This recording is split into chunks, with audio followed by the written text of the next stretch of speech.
Do you need to believe in God? I mean, really, is belief in God all that important? Well, it depends. If there isn't a God, then it probably doesn't matter.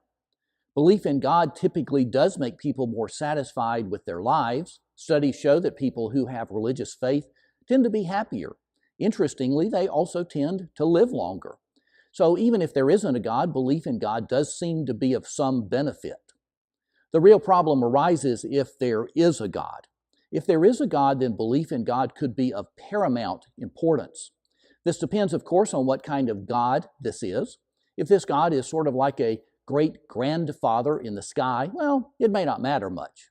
A grandfather God would probably be very accommodating, not care too much what we've done, and let our missteps and failures just slip by. However, this is not the picture of God found in the Bible. The God found in the Bible is holy. This means He cares about things like righteousness, sin, and justice. He is loving and gracious, but also holy. And the Bible says that every person will have to give an account to God for what they have done with their life. Well, at this point you might say, well, I'd rather believe in the grandfather kind of God. And if my view of God is wrong, when I get to heaven, I'll just say, well, sorry, I just didn't know. The only problem is that this is a bit like telling the police officer that you didn't realize it was just a 45-mile-an-hour zone. He may be sympathetic, but you will still get a ticket. Well, the Bible says that we will all stand before God to give an account, and there will be no excuses. That is because God has shown everyone enough evidence in the created order, that is, in nature, and in the depths of our own consciences, to know that God exists and ought to be worshiped and obeyed. In other words, there will be no excuse for not believing in God and giving Him the worship that is due Him.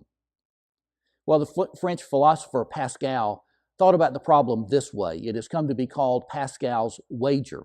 He said, belief is a wise wager. Granted that faith cannot be proven, what harm will come to you if you gamble on its truth and it proves false? If you gain everything. If you lose nothing. Wager then without hesitation that God exists. Well, there you have it. We have to bet our lives on the question of God's existence. If He doesn't exist, we lose nothing by believing. If He does exist, however, we stand to lose everything if we don't believe in Him. Everyone wagers on the truth of God's existence. So, what is your wager?